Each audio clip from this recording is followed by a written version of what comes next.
Right. Well, it's gone 12 o'clock just now. So a very warm welcome to those of you who have joined in today's live webinar. We're going to focus on developing a positive work culture today. Now, if you've attended these webinars before, you might have expected to see my colleague Grant here today. Now, Grant unfortunately has lost his voice today, so I'm standing in for him. But the most important, we've got a wonderful guest speaker to join us in here today. So I'll introduce you to her very shortly. So just got in that chat there, can't hear very well. Is it just me or is it quiet? If somebody else can let me know, please, in that chat function that you can hear and see me okay.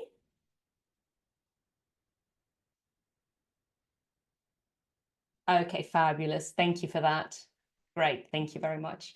Okay, so if you haven't seen me before, my name is Carin and I'm one of the wellbeing coaches here at Wellbeing People. At Wellbeing People, we have this fantastic mission and passion to try and empower and inspire as many people as possible to live their very best lives for the longest. So as I was saying, we are going to talk to Claire Cathcart today about developing a positive work culture. So I'm just going to leave that poll up there for a minute to let you get a chance to fill that in. As expected, all of you joining in here today are interested to hear about this topic and in our speaker particularly. Right, let me close that down. Okay, so let me welcome Claire Cathcart onto the webinar now. Are you there, Claire? Hello, how you doing? Fabulous. Lovely to see you, Claire. How are you doing today? I'm really good, thank you. I'm looking forward to Christmas and having some time out. Don't we all? Is it a stressful time for you? It's not too bad. I have been quite organized this year, thankfully. So yeah, in a good place at the moment, thankfully. Brilliant, brilliant. Well, thank you so much for taking the time out to join us here today. I'm very much looking forward to the conversation and to hearing what you have to say. Before we get into it, Claire, would you please introduce yourself to our audience and tell us a bit about what it is that you do? Of course. So I have a background in HR. So I worked in HR for about 17 years. And over a year ago now, last year, I set up a company called Elevate, which is really a place for HR professionals to develop their skills, their knowledge, their confidence, their careers, and really be part of a thriving community. I think HR people need support as well. So lots of people have been joining the Elevate Hub. So yeah, that's what I'm spending my time doing at the moment. Fabulous. And so today, of course, we're going to delve into the world of positive work environments, perhaps look at what's toxic in the workplace and how can we strive towards a positive work environment to, improve on our own mental well-being and also our performance at work, I suppose. So I'd like to kick us off by perhaps having you share with us where you started out, because of course now you're very proactive and successful in what you do and training and advising HR managers and leaders around this topic. But where did your own journey start? What is your background story? I was very much thrown in at the deep end when I left university. I actually wanted to be a TV director initially. Left university with a media degree and decided that wasn't for me. So my very first job was a HR administrator for a security company. Thrown in at the deep end because my manager was actually based in London and I was the only HR person on site in Birmingham, the boring shopping centre. And there were 60 security guards dealing with all sorts of ER issues, as you can imagine, sleeping on the job, absence.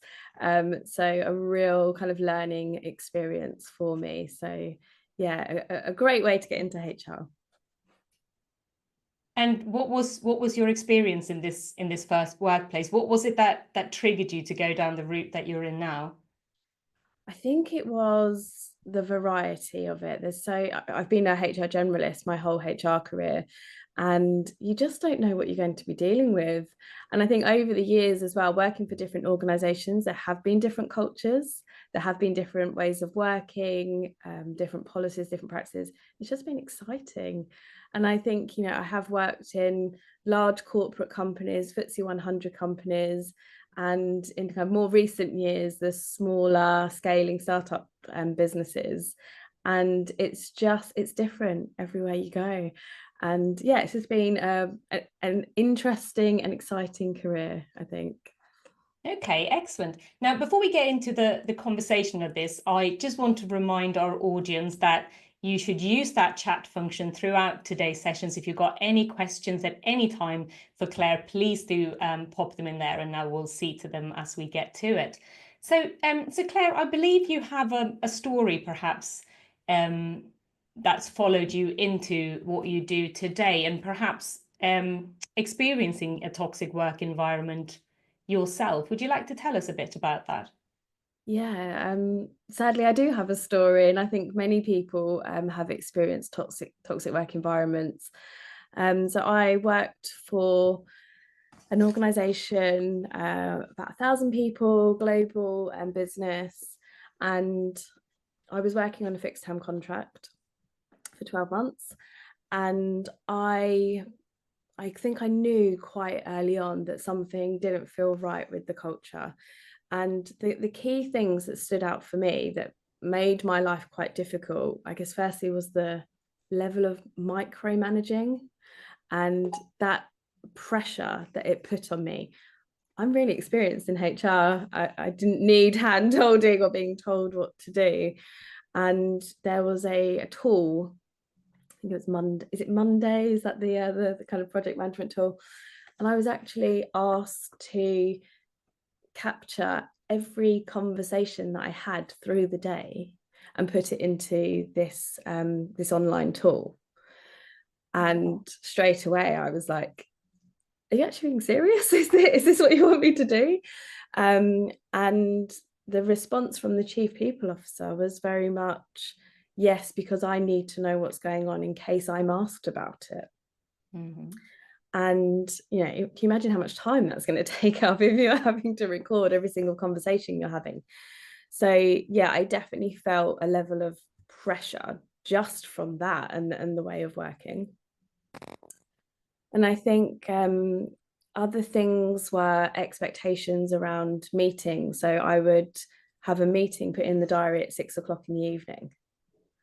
And yes, it was a global business. Yes, we had colleagues in the US and, you know, EMEA and various places, but I'm not based in those places. And 6 o'clock in the evening was impacting my life. But I did it. I went to those meetings, and again, putting pressure on me. And I think it's quite unexpected as well. Oh, Claire, are you free at 6 o'clock tonight? The answer should be no. Very clear boundaries as I would go along to these meetings. Meetings that were in the diary at 5 o'clock would overrun, like needlessly overrun. So really impacting my time and my home life. So yeah, there are a few of the things. And I think the chief people officer was very open around, she didn't have time for small talk. And that's fine if that's your personality, but as a chief people officer, I think, you know, there's probably an expectation, particularly from the HR team, that you do get to know your team and you do know a little bit about their life and get to know them. But she would openly complain to me about other HR colleagues wanting to talk about what they did at the weekend. So as I'm talking about it, I feel like more and more frustrated, and it was just a combination of lots and lots of kind of little things that just built up and built up. So I definitely felt the pressure in that role. I lasted 5 months and then I left. Right. And so you felt that this was quite a toxic environment, that you didn't feel quite heard or seen in this space. Did you just mentioned that you left after just 5 months, so I'd imagine at this point it might have started impacting on your health and well-being quite early on then. Yeah, it did. I mean, I had there was a lovely lady that worked with me, but sadly she left after 3 months of me being there. And I felt quite tearful a lot of the time, and I was like, this isn't me, this isn't how I live my life. And I had taken a period of time off, I had some annual leave, and by the Monday morning at 9:30 I had this long list of emails with instructions, and I just burst into tears. And I thought, today is the day I'm going to resign. I hadn't really thought about it in advance. It was it was quite surprising. I was like, I have to leave. Like, I can't continue. By 9:30 on a Monday morning, I should not be in tears. So I recognized it myself. I saw the signs, I saw how it was impacting me. And I made that decision that I just wasn't going to be there anymore. And so I'm imagining then perhaps with you deciding to leave, did you prior to that try and reach out to somebody? You mentioned already that perhaps the people person wasn't really a people person to talk to, but were you able to get any support from colleagues or managers at the time? Yes, I did confide in another head of, and she actually helped me have a conversation with the chief people officer, and I tried to articulate how she was making me feel. But even in that conversation, she said, if you're refusing to use this tool, I'm going to have to rethink the whole way of working for the HR function.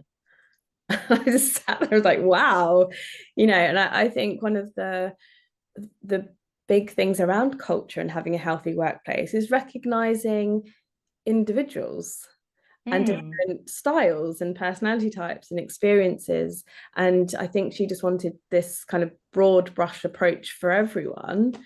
And again, putting more pressure on me. She's going to change the whole way of working in HR because I'm questioning whether I should document every single conversation I had. So yeah, that conversation didn't go well, but I had tried to put my point across. So what do you think were the key learnings that you took away from this very early short experience? What did that do to you as you left? Well, I think that was the first time that I'd really experienced a toxic environment or a toxic culture. And I'd heard about it, and you hear lots of conversation about it online and other people talking about it, but I hadn't really truly understood how it can make you feel and the impact that it could have on my mental health and my state of mind. I started to doubt my abilities, question like, am I not good enough for this job? Like, why is she asking me to do all of these different things? So yeah, I think the biggest learning was, what is a toxic culture? What does it look like? I think that was one of the key things. But also it was great for me and kind of what I learned about myself, that I wasn't prepared to remain in an environment like this. And I was lucky that I was in a position that I could resign. I had no job to go to. So I'm very mindful that people are not always in that kind of position. But I think making the decision early on, I left after 5 months. So making that decision was the best thing I could do for my mental health, because as soon as I resigned, I honestly felt like a weight had been lifted. It was a huge relief. And in that moment, I was like, I know I've done the right thing. So, I mean, I talked to lots and lots of HR people, and I guess the thought process is, it will get better. It's got to change. There's hope. There's so much I love about my job, but there's other things that I'm really struggling with. And people just, they stick it out and stick it out until they get to a point where they're like, I really need to leave. And it becomes desperate at that point, and they just have to get out. So I'm glad that I was able to make that decision early on, so it didn't impact me too much, I guess. So it's very interesting. You refer to that with the culture perhaps that stems in a workplace, and I suppose I'd like to next move on to looking a little bit at what gets in the way of there being a healthy work environment where we work. What gets in the way and stopping a positive work culture. But before we get into that, who do you think is responsible outmost? Because we talk about this environment that we all know that there's a culture in a workplace. So where does it start, and do you think who is responsible for the health and well-being of employees? I think everyone has a part to play when it comes to well-being. I think if you think about the circle of influence and control, if anyone's kind of seen that, control and influence, and there's things that are out of our control. The situation that I was in with my line manager, I did try to influence it, but ultimately I can't control her behavior. So I think managers definitely have a responsibility on looking at the volume of work, the working practices, the boundaries that people have in place, talking to people about their well-being. So I think managers can have a huge impact positively and negatively on employees. And I think employees have a responsibility from a kind of overall well-being perspective to take ownership for some of that stuff as well. I tried to put boundaries in place. I said I wasn't going to work at that time. But I think generally, if you're talking about well-being and not just kind of that toxic culture, employees need to take ownership as well. I think not all of the ownership is on the company. Yeah, yes, of course. And particularly when we talk about, you mentioned, managers and this particular manager, of course, you can't change, their personality or how they interact, because of course, at the end of it, what it boils down to is that it's individuals dealing with individuals, part of a wider culture. So I suppose in a way, education and better training for managers might be part of that, of overcoming some of those barriers. Would you agree to that? Yeah, definitely. I think training is a huge part of it. And I think, managers I guess many of them are promoted because they're good at what they do, and they're not kind of given that management training that you do need. And I think, the conversations that managers are having with people are so important. Asking about well-being one-to-one, showing empathy, asking about their lives. So I think training is a huge part of it.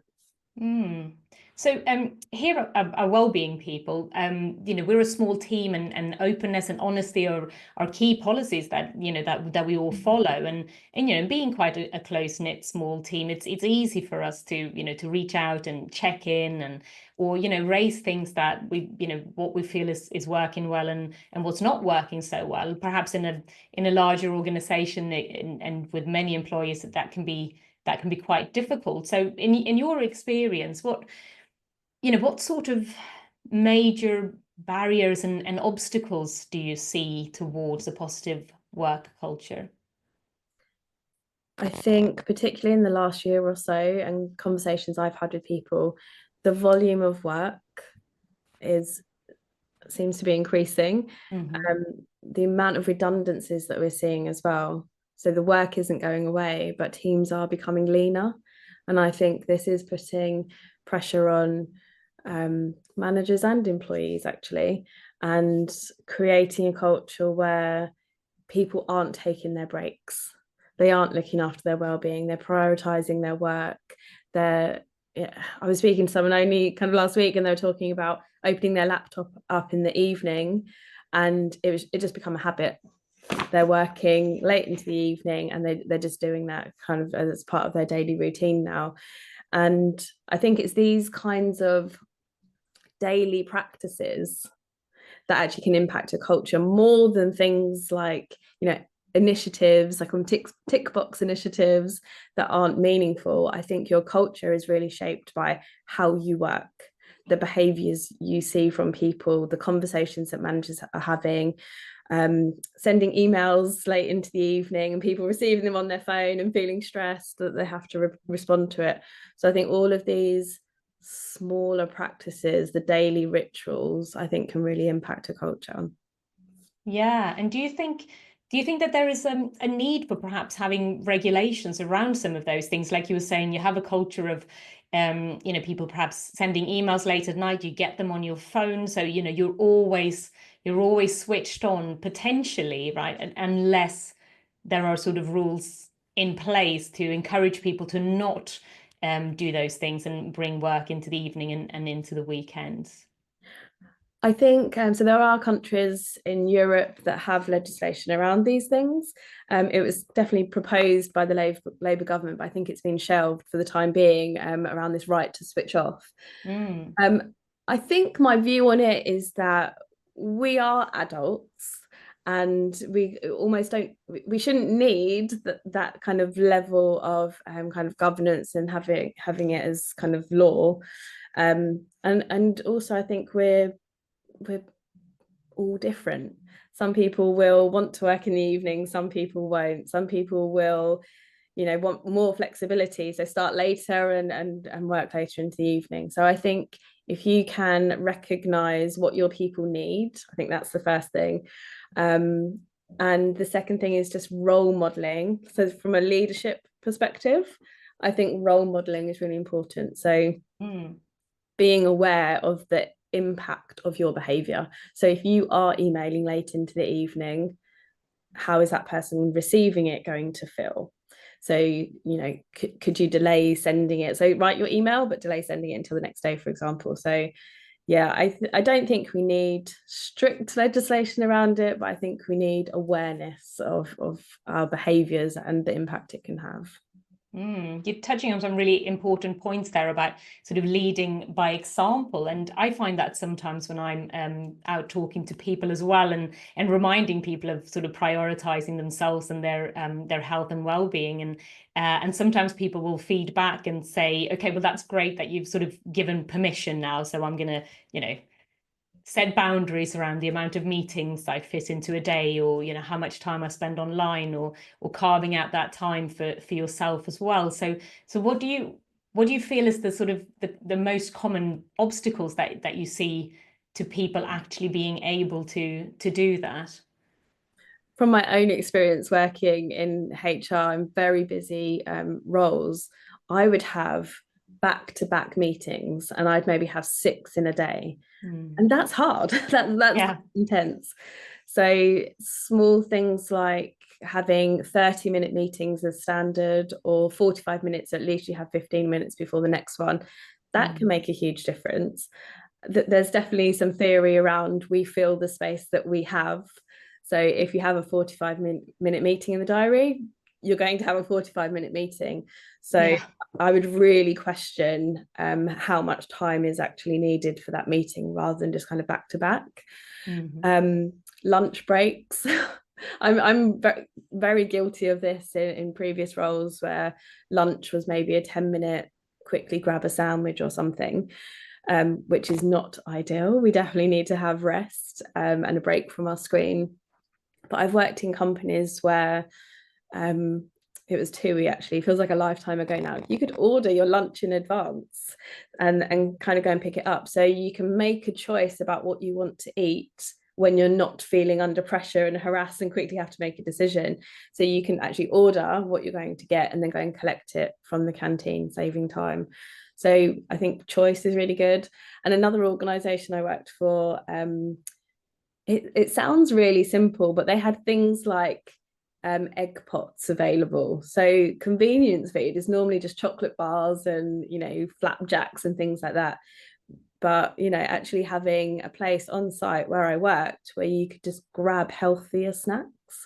So it's just all these small, thoughtful changes that actually don't cost an organisation much to implement, but can make a real difference to someone's working day. Yeah, so just really simple changes of just having that consideration and making it easy for people to sort of make good choices, I suppose, in their day. So we're really moving towards where I wanted to take the discussion next, to understand ways that we can promote workplace health and well-being. So of course, some organizations do this better than others. And in your opinion, why is it that some organizations and companies are struggling more than others when it comes to creating that positive culture and supporting health and well-being? What would be the more common mistakes that you come across? I think not prioritizing it, because if you don't prioritize it, it comes down to the bottom of the list. And I've seen organizations that don't have a well-being policy or a well-being strategy, and if you don't have that structure in place, or you don't have dedicated time to think about it, it's just not going to happen. You just won't have that well-being focus and that well-being culture. So I think it's about having, from a leadership perspective, we need to have that prioritization of well-being. What are we going to do? Are we actually going to have a budget? Are we going to, what are the initiatives that we're going to work on? What's really important to us? What's important for our people? And I think companies don't ask their people what is important when it comes to well-being. So I actually, a few years ago now, we were going to introduce a new benefit. And it's the finance director that actually said to me, are you sure people want that? Should we just go and ask them first? And we did some focus groups. And the response was, no, we don't want that benefit. We would like more time off. So we actually ended up giving them more annual leave instead of investing money in this benefit. I think it's like a healthcare cash plan. And they chose time off over the cash plan. So ask your people, I think, is quite an easy solution. But again, not all companies are asking people. And a great reminder. And of course, our audience today, I'm sure, will be made up with many people who are directly perhaps responsible or involved in HR programs, and that's a brilliant first place to start to actually find out what people are looking for. You mentioned earlier as well that a lot of companies are maybe making redundancies, they're cutting back on staff, workload is becoming more and more. So in what you're seeing at the moment, are people investing more in their staff? Are they promoting that positive culture, or do you think this is something that is perhaps put to the side in a drive to save on cost and perhaps with increasing workloads? Yeah, I think, certainly people that I've been speaking to, it's slipping. Well-being is generally slipping. And we all know that if we don't focus on employee health and well-being, then we will start to see absences go up. And then who is doing the work is putting more pressure on the people that aren't off. I do speak to the people that are struggling and are having issues, so maybe I'm seeing more of that. But I think with the level of redundancies, the workload increasing, greater expectations on HR people, I think it is probably slipping and getting worse. So that's not great news. Not great. So I suppose, as we've said before, the responsibility is really on all of us to lead by example, to perhaps support our colleagues, to check in on each other, but of course for there to be strategies within companies, and just also to have that awareness. So we're coming up towards the end of the year. 2025 is just around the corner. What do you believe the companies should really prioritize? What, if you could give some recommendations and ideas to our audience today on what solutions to focus on, or what strategies, could you give us some little nuggets to plant some seeds of things that we can start implementing perhaps going forward? I think the first thing, January is a great time of year to start fresh, isn't it? And start thinking about our health and well-being. But I think first up, talk to people. I've worked for an organisation where they gave free gym membership because the gym was across the road and you could go on your lunch break and go to the gym. At the time, I had zero interest in going to the gym. I was a mother of a young son. I actually wanted to work part-time, so I wanted to leave earlier, which is great for me to have flexibility. So that gym membership was great for the people that wanted to use it, but for me, it actually was quite meaningless. So I think recognizing people as individuals and wanting different things, and talk to them, find out what people want, because these kind of large-scale initiatives won't work for everyone. So if you really want to support people, find out what they actually need. And I think the small changes, look at your working practices that I've talked about. What does the day look like for your team? What are your expectations on your team? Are they realistic? Is there too much pressure on them? Again, talk to them and ask them how they're feeling about those things. I talk about like big initiatives aren't always great, but actually I think there are things that you can put in place to be proactive. I think we don't want organizations getting to the place where people are burnt out or people are leaving and their well-being is suffering. That is not a place we want to get to. So I think anything that will proactively support people is a good thing. When we talk about well-being in the workplace, EAP tends to come up quite a lot, but actually EAP is the point where we're in crisis and people are going, who do I talk to? Or there's no one else around, I'm going to phone the EAP. So yes, EAP can be a good thing, but we don't want people in crisis mode. So we need to be more proactive, I think. So yeah, for 2025, proactive well-being is probably where we need to be. And as you mentioned, and what everything comes down to, of course, is that communication and fostering those, having those open channels and abilities. I've just seen a question come in here in the chat function. So how can I, as an employee, actively begin to foster more valued connections with my managers and leaders, and vice versa? What can managers and leaders actively do to build trust and connection? So where do we start building that connection, basically, having that communication? I think I've talked about one-to-ones, but I think when it comes to one-to-ones, I've seen it done really well and I've seen it done really badly. So I worked in an organization where they had a one-to-one form and it had 20 questions on it, and the manager would rock up to the conversation and fill in the form and ask the questions. And they're very much of the view that I'm having my one-to-ones and I've got the structure and I'm asking the right things, but actually that's not how natural, normal conversations actually flow. So I said, remove the form. This isn't about the form, it's about the conversation. You want to be having that dialogue, not worried about filling in a form. So remove that. 20 questions is too much. And actually, you don't want to hear the same 20 questions over and over. So a good one-to-one has 5 elements to it. And one of those is well-being. So every time you speak to someone in your team, ask them, how are you? And I think the dialogue that we're using, the actual words that we're using, say, hi Claire, how are you? And go, oh, I'm good, thanks. And then you can say, how are you really? Like, tell me how you're doing. And it's the same question, but you're saying it in a really meaningful way where you genuinely want the answer. And I think if you continue to have those conversations on a regular basis, show that you're actively listening, show that you're interested in them as a person, you will build stronger connections.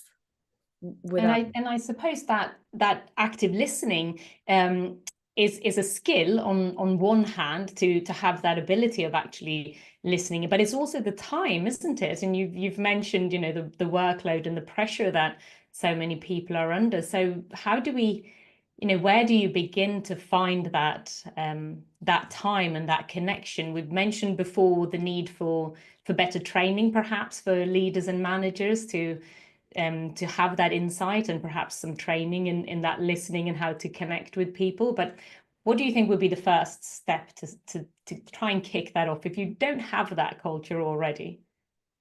I think it's about prioritization. We make time for the things that we see value in.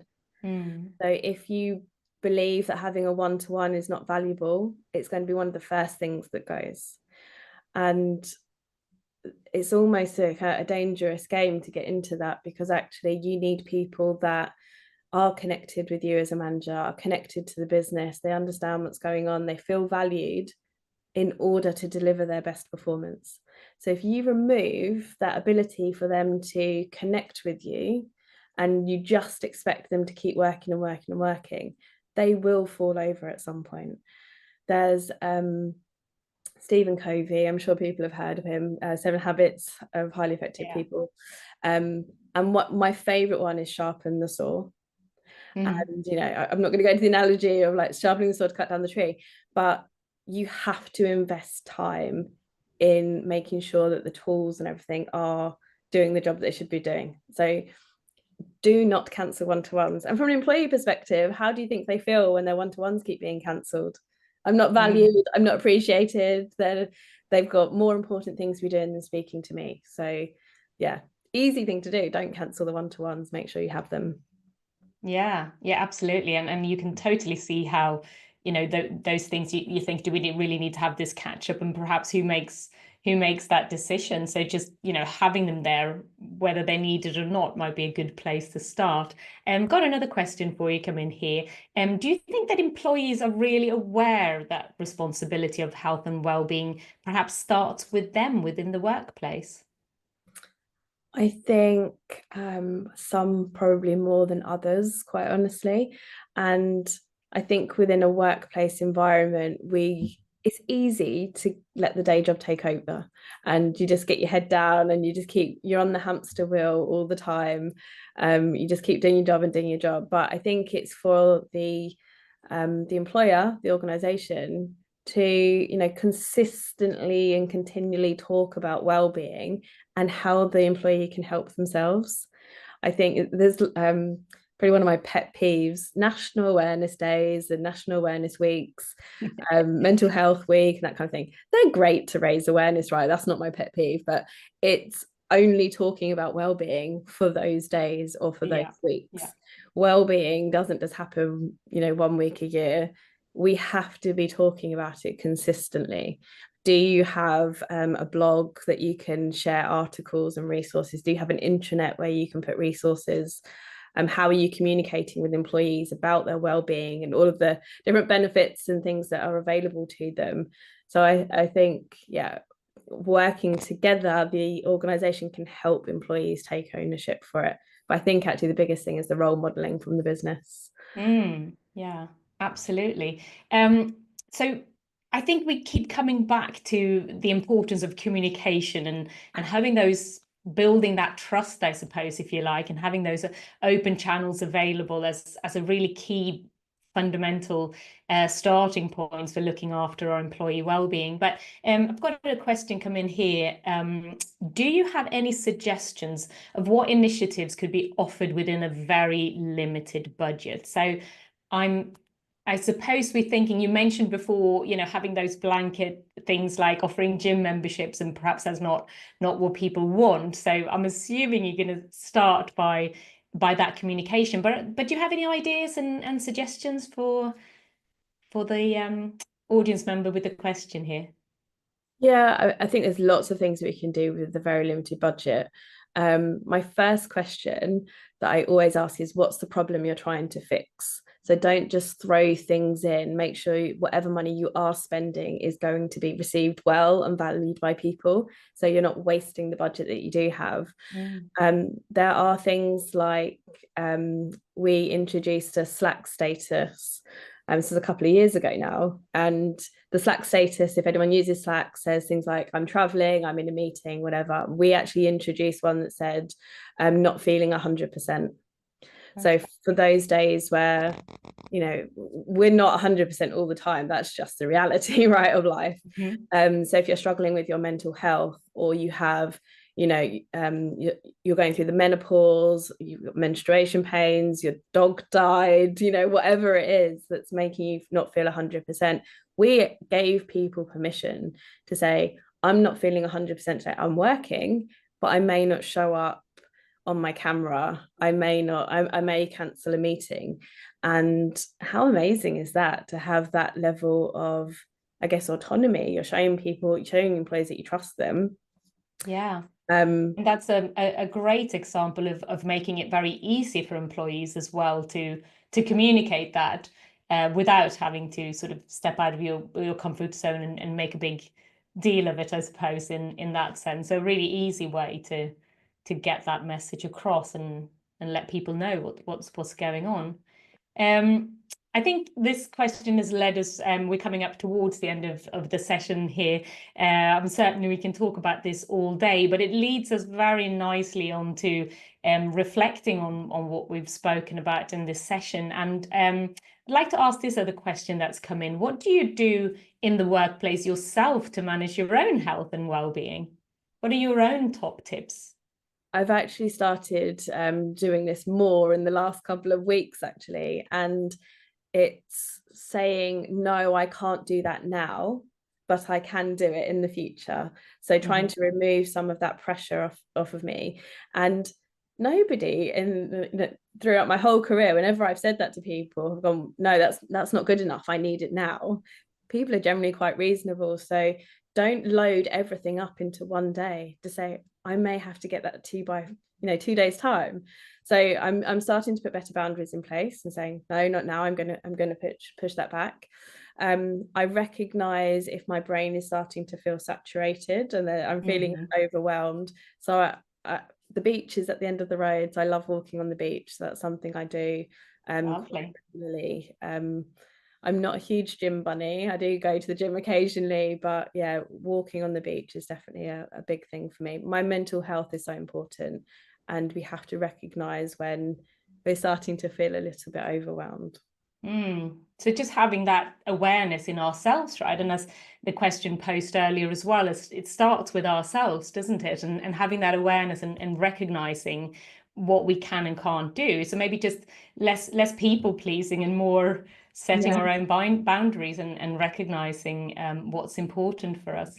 Amazing, Claire. This is really, really super interesting. I want to, as we start rounding up the session, I'd like to first of all ask you if there's any thing else that you'd like to convey to our audience, and perhaps give them something to take away that they can start practicing themselves. So just a bit of easy to access advice that everybody can take away and start doing themselves in the workplace.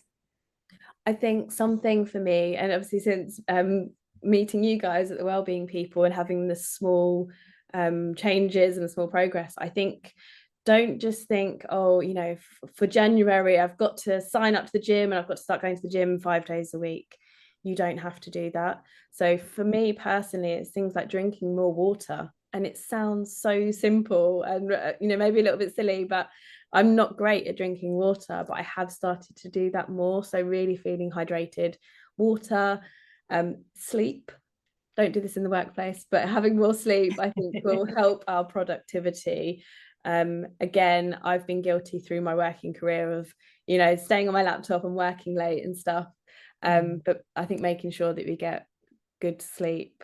So yeah, very small things. And I guess just start and make changes. Don't feel like it has to be this grand thing in January. Start with the small changes. And that's great advice, and something that we here at Wellbeing People live by as well. Of course, simplicity is what leads to sustainability in the long run. So always, setting up with small steps as we're going forward. So fantastic. Thank you so much, Claire, for your time.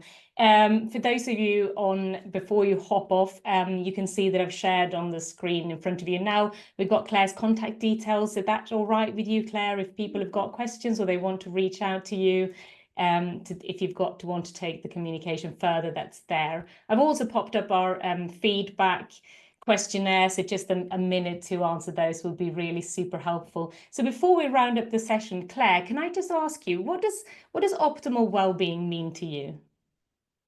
I think it's about balance for me. And I know that I'm not consistent with like going to the gym and exercise and healthy eating, but I think having that balance and peaks and troughs, I think for me that is what works. And just knowing how I feel in myself, because sometimes I'm not feeling great and I think, right, I need to get back on it now. So don't be hard on yourself. Just life happens to all of us. We get busy, so don't fall off the wagon. Just keep coming back and having that balance.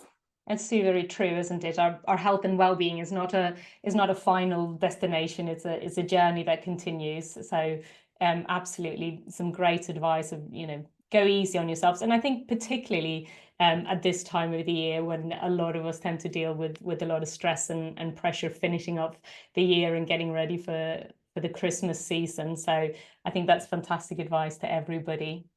Okay, well, we are coming up to our 45-minute session as we promised you. So I'm going to round up the session there and let you leave. If you've got any questions, I'm hanging back a bit to answer those, and you've got the contact details there as well. So other than that, I just want to say thank you so much today, Claire, for taking the time. That's been really useful information and some great reminders of where we can start with ourselves and having those open channels for communication. So I hope everybody will go away and try and lead by example and starting to implement some of those small things, both looking after our own health and well-being and and building those connections in the workplace as well. So thank you all so very much for that, and have a fantastic rest of your day. Thank you, Claire.